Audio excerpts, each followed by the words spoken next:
agradecido, ¿verdad? Es bueno poder presenciar la reactivación permanente del esfuerzo de la sociedad civil por hacerse cada vez más presente en la voluntad de pronunciarse, no solamente de tener mayor información, que afortunadamente hoy podemos acceder un poco más a ello, sino que además también haya la voluntad de generar el tejido necesario para soportar lo que es el último capítulo de la temporada de esta serie, ¿no? Porque esta serie es larga y creo que van a faltar otras etapas de la serie, pero estamos como ya en los capítulos finales de una de las etapas. Y esperamos que esta sea una de esas etapas en donde nos traiga mucha felicidad al final. Y esa es la expectativa que tenemos. Pero aquí no estamos solamente para hablar de las expectativas. Estamos aquí un poco para tener algunas herramientas que nos permitan ubicar un poco la capacidad de discernimiento y poder asumir posturas en relación a lo que se está generando en este momento. Casualmente el nombre de este foro, que arranca con diálogo, no necesariamente tenía el nombre sabiendo que íbamos a coincidir con el inicio de la instalación de esto, que yo he dado por llamar diálogo tutelado. O sea, esto tiene apellido. Esa es la gran diferencia del proceso de diálogo que se ha desarrollado hasta ahora. Pero antes de llegar ahí, siempre va a ser necesario tener un poco de diagnóstico de lo que está sucediendo, porque no todos tenemos la misma fotografía. Y si tratamos de ponernos de acuerdo con la fotografía, es posible que podamos llegar a una conclusión común, por lo menos coincidir en la mayoría de las cosas. Si no tenemos la fotografía clara, entonces cada quien va a ver el asunto con la distorsión inevitable que siempre vamos a tener sobre la realidad. Así que no me siento ni poseedor de la verdad y confieso que veo con mi distorsión natural esta fotografía y quiero que después de que vean mi distorsión, entonces contrastemos la visión que tienen ustedes para ver si empezamos a darle el mejor enfoque a esa fotografía.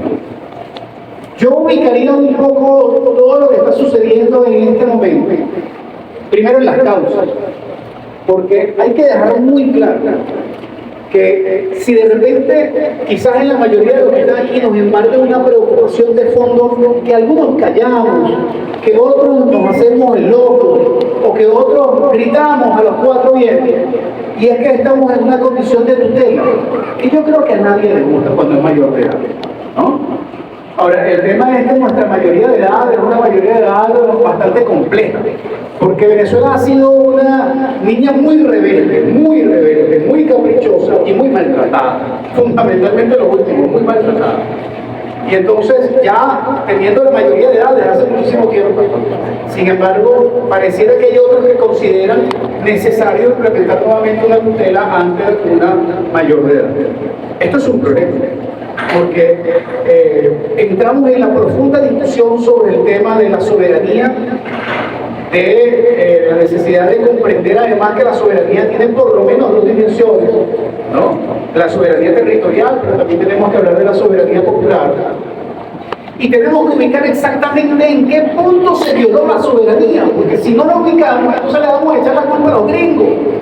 Y vamos a irnos a quemar los afiches en la Plaza Bolívar de la cara de Trump y de la bandera de Palestina y no sé qué, perdón, de Israel y levantarla de Palestina. El problema aquí es que la soberanía venezolana tiene hace mucho rato que ha sido violada, ultrajada, pisoteada, manoseada. Y aún a pesar de que muchos pudiesen ubicar esa violación de soberanía antes de Chávez, pues creo que todos los que estamos aquí coincidimos en que Chávez le puso la cereza al pastel de la violación de la soberanía nacional. Dos momentos icónicos. Bueno, una cuando se subordina a Fidel y otra cuando por Fidel entrega el territorio en reclamación. Creo que son dos referencias importantes de ver cómo se manejaba y cómo la soberanía se maneja de manera arbitraria.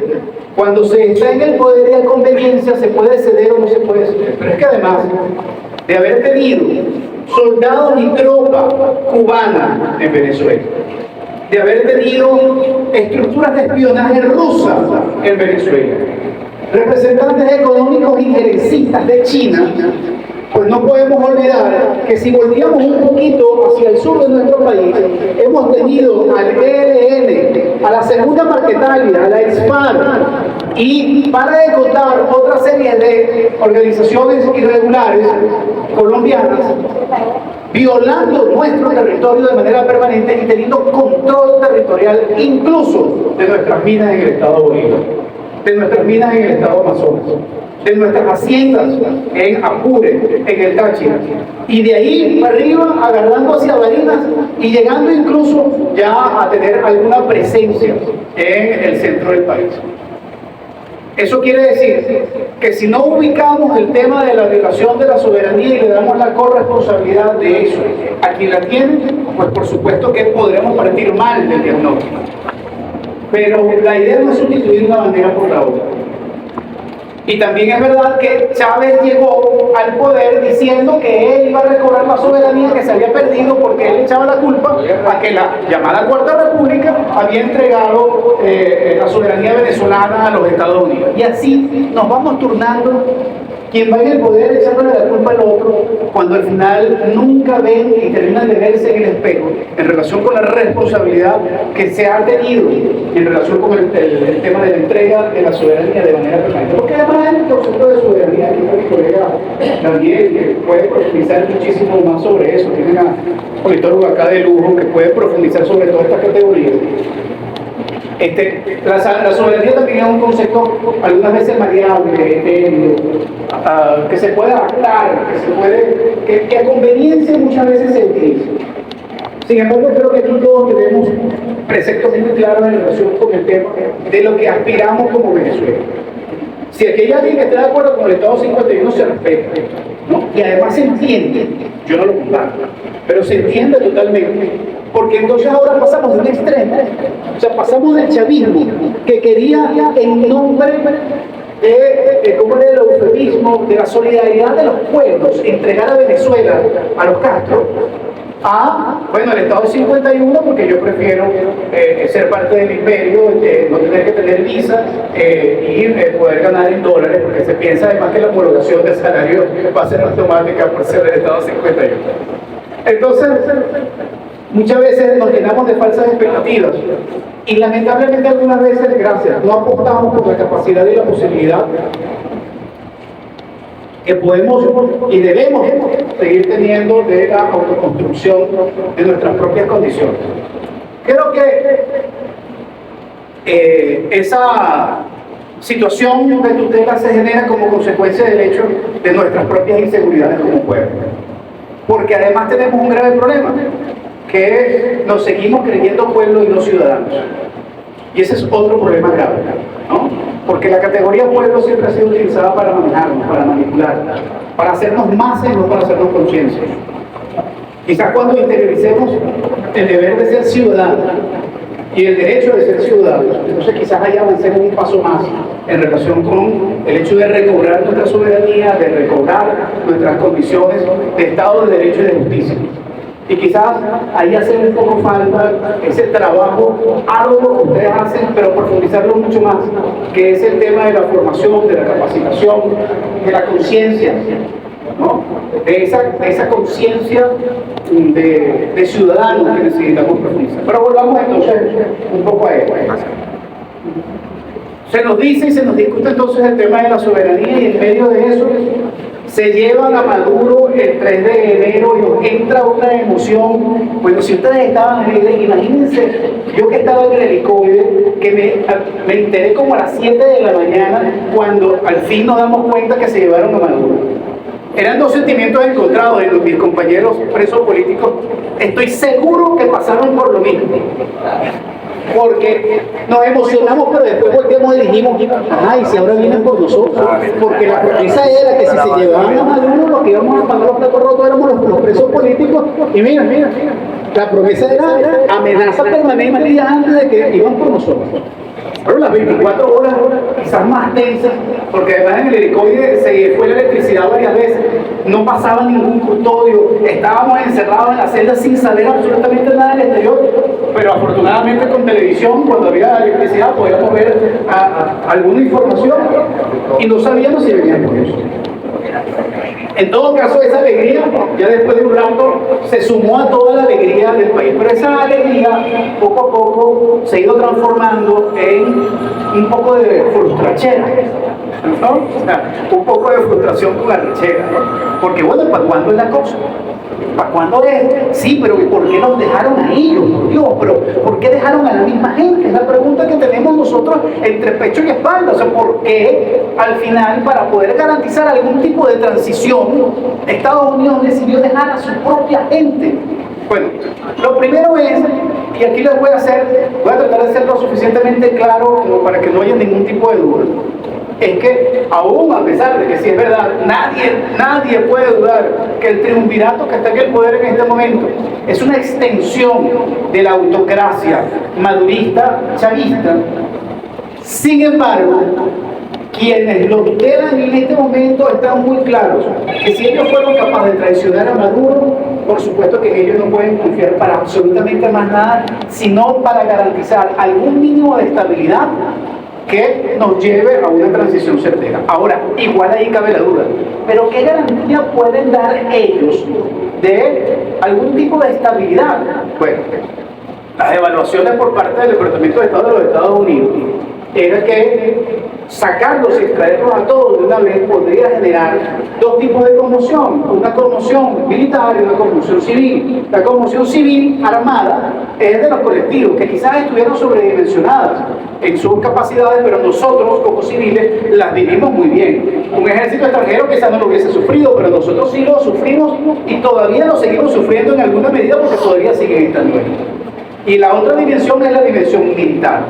En la dimensión militar, aún a pesar de que ellos sabían que tenían la capacidad de control y de desactivación de la fuerza de resistencia el 3 de enero en relación a la posibilidad de poder extraer a Maduro y que no se generara ningún tipo de conato por parte de la Fuerza Armada en relación a intentar resistir, sin embargo, sí se sabía de planes dentro de la Fuerza Armada en relación a la posibilidad de un repliegue táctico en función de una resistencia en ese plan que ellos llamaban de guerra de guerrillas, que tanto inocularon dentro de la formación interna del cambio de pensum en la academia militar. En ese sentido tenían que prever el hecho de tener la capacidad de tener figuras que aparentaran tener el control o que por lo menos incidieran en mantener las aguas calmas hasta que ellos pudiesen tener un mayor control en ese sentido. Para ello entonces después se ha avanzado en un posicionamiento territorial evidente. Primero pasó lo del Estado de Bolívar, con las minas, la Clarita, la simulación fue buscar al niño guerrero, pero el otro hecho lamentablemente contundente fue la justificación de los dos terremotos que aceleró el proceso de presencia de tropas estadounidenses en Venezuela. Y si tienen alguna duda, vayan en este momento a la guardia.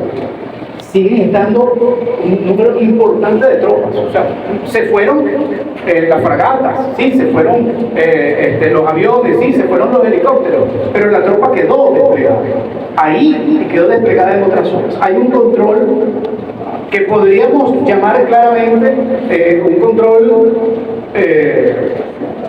táctico, territorial parcial, con un control político y una amenaza cierta cumplida, porque ya no solamente es el tema de oye mira, hay que hacer la amenaza creíble, no, que ya la creen, que ya lo que tienen el poder la creen claramente, o sea, se ejecutó y ellos están, sí, ciertamente bajo amenaza permanente. Bajo esas circunstancias tenemos del otro lado a una oposición que en principio a partir del 28 de julio o hacia el 28 de julio y poco después del 28 de julio de 2024 se convirtió en una mayoría democrática que volvió a transformarse en oposición. Logramos algo extraordinario el 28 de julio del año 2024, convertirnos en la mayoría democrática real y demostrada. E inmediatamente después, lamentablemente en parte por lo táctico, pero la naturaleza de la mayoría democrática es ser democrática. Y las diferencias entre los distintos factores nos conducen, entonces algunas veces a que en momentos claves haya dispersión. dispersión de comprender la necesidad de la unión táctica en función de una estrategia común.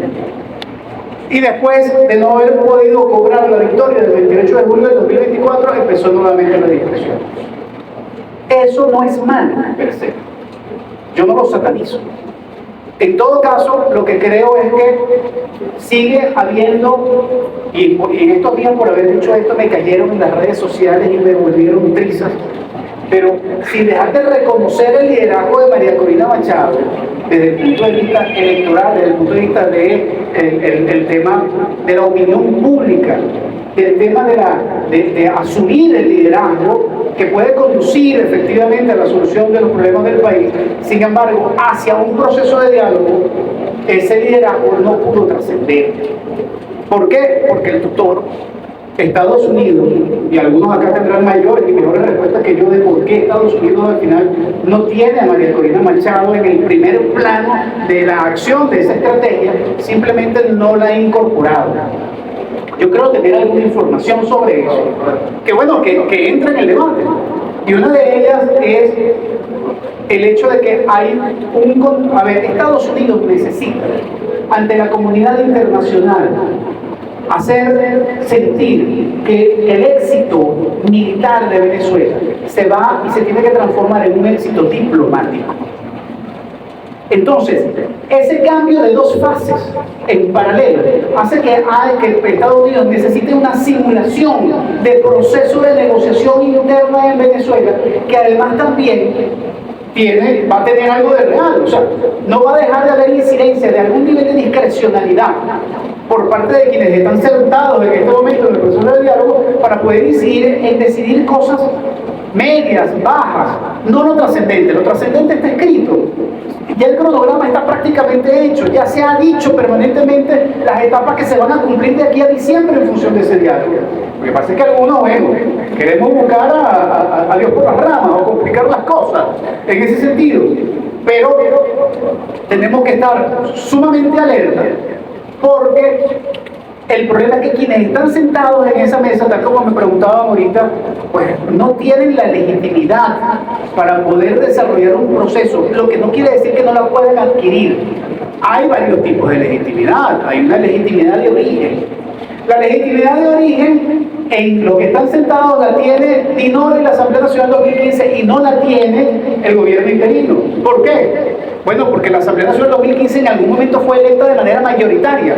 El problema es que hay una legitimidad muy distante en el tiempo, que no se ha practicado, que no se ha hecho ejercicio y que se vuelve a retomar. ¿Okay?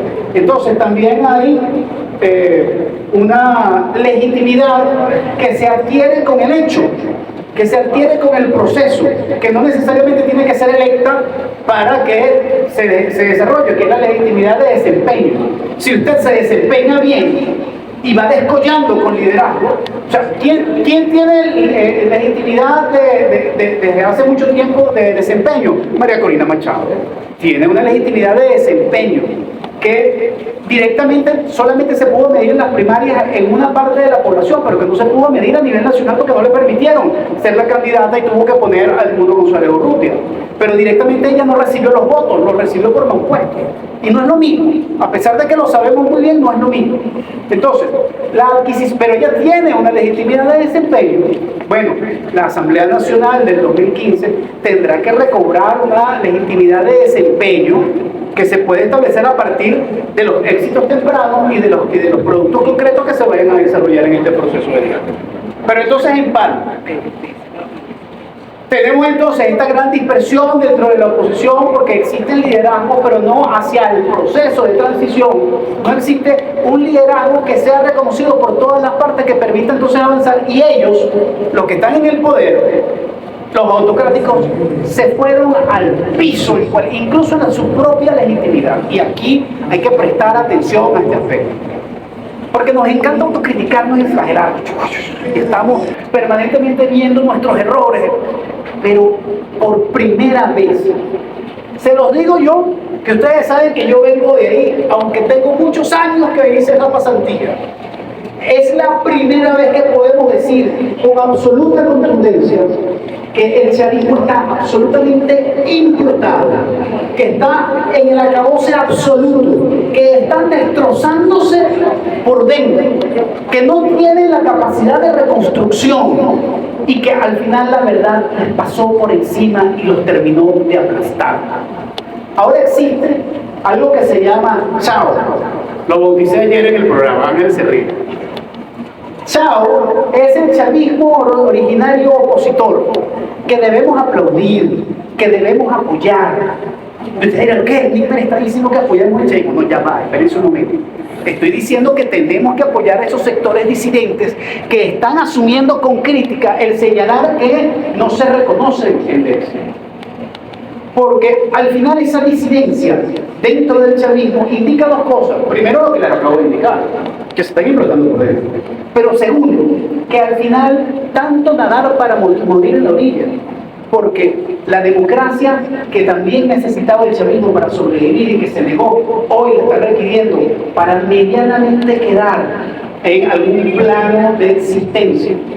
Y no es que sean demócratas, es que necesitan de la disidencia interna con viso democrático para criticar una dirigencia que ya no los representa.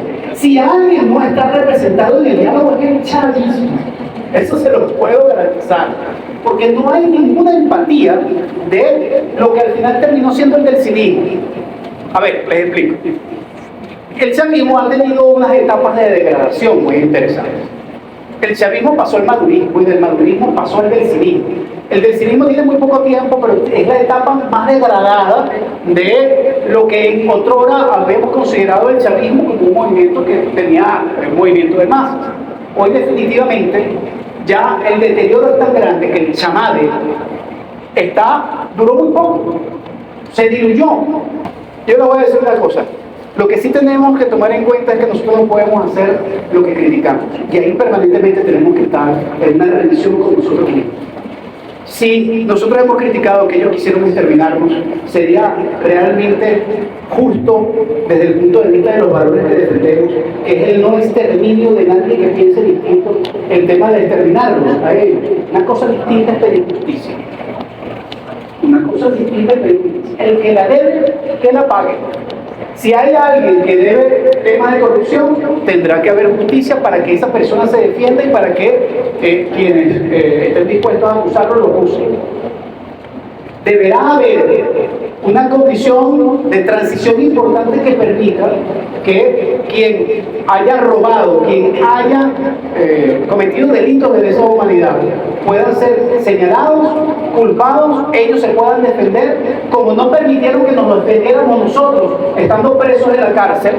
Nosotros sí tenemos que darle el derecho a que ellos se defiendan, porque no tenemos ninguna duda de que son culpables. Pero usted tendrá el derecho a la defensa.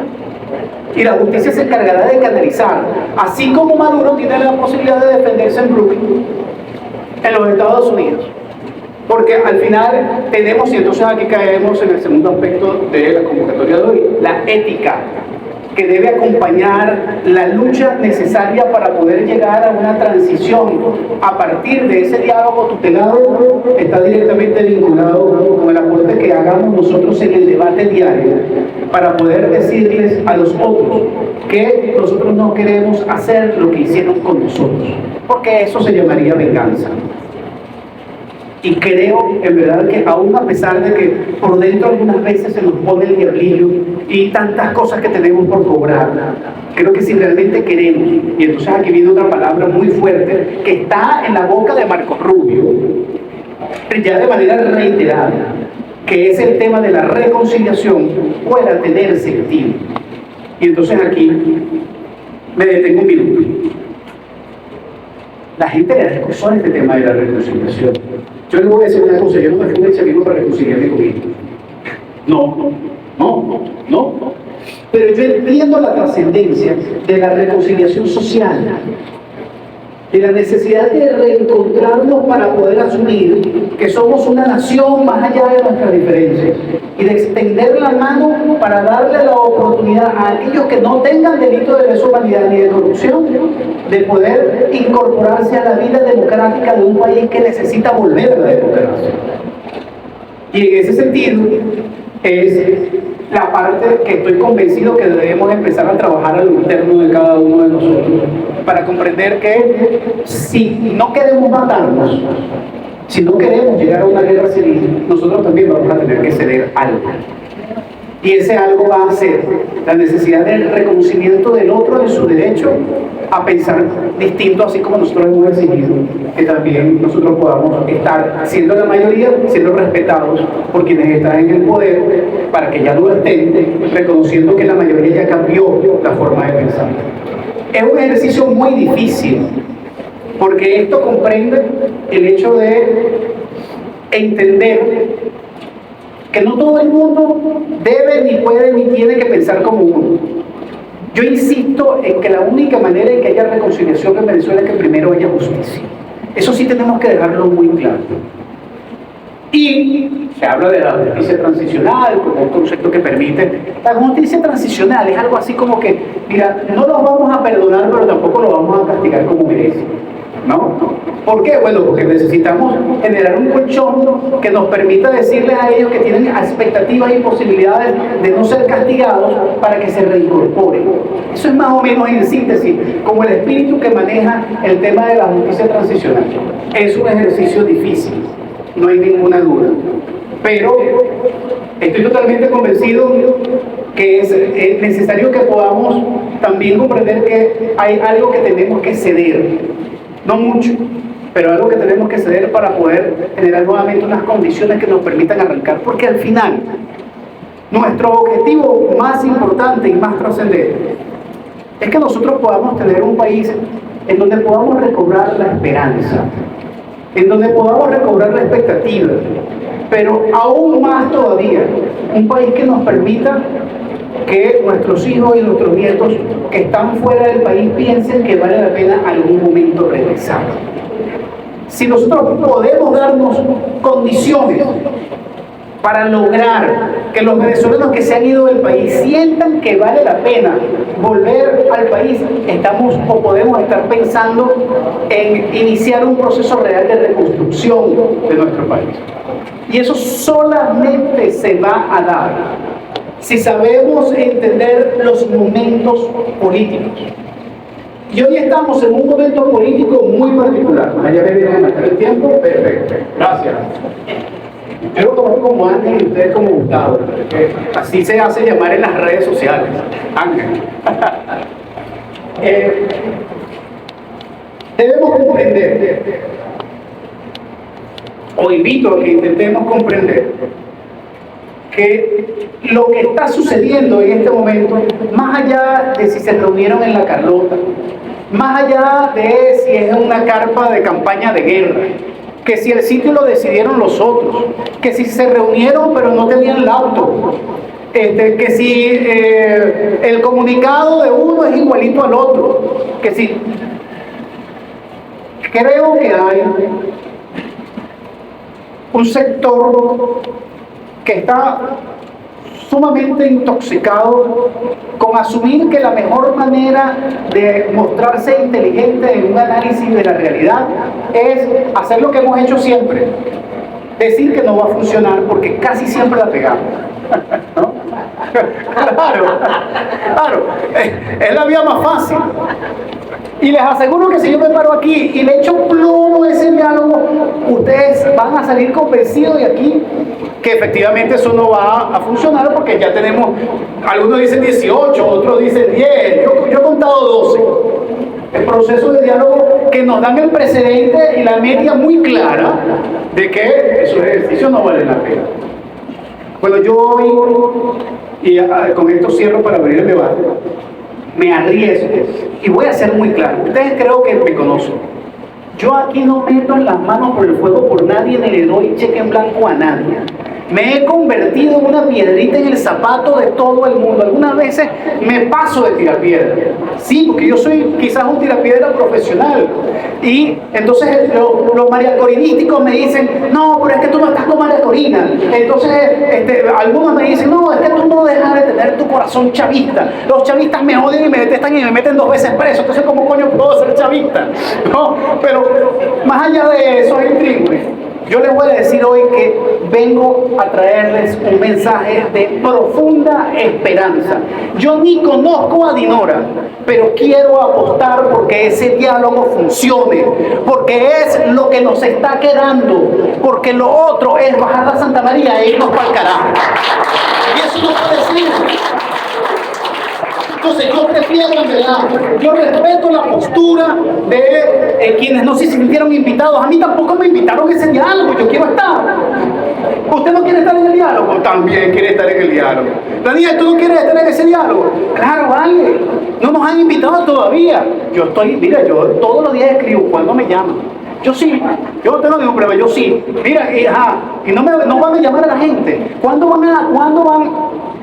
Tengo la fortuna de tener puente con algunos de los que están ahí en función de por lo menos escribirles. Yo no sé si me leen, pero yo les escribo, ¿sabes? Porque me siento en el deber de aportar algo en este proceso de diálogo. Porque, insisto, creo que ya después de estar tan agotado, de ser perseguido, acosado, ninguneado, marginado, si hay algún mínimo de posibilidad de que esto funcione, vamos a apostar porque funcione sin dejar de ser críticos, sin dejar de pararnos y decir, oye, mira, cuidado que por aquí parece que no es, pero sin tampoco pretender que en 3 meses vayan a resolver el problema de 27 años, porque no va a pasar. O sea, tenemos que estar claros que no va a pasar. Y que ahí los que están sentados, unos están regañados y otros van con una cartilla clara en relación a lo que se debe hacer. Y nosotros debemos, como reto de la sociedad civil, incorporar lo que veamos que no está incorporado y presionar permanentemente en la calle, protestando, llamando la atención, y eso sí, llegó el momento de formular propuestas también para hacerlas llegar. Porque o nos paran bola o nos paran bola. Muchísimas gracias.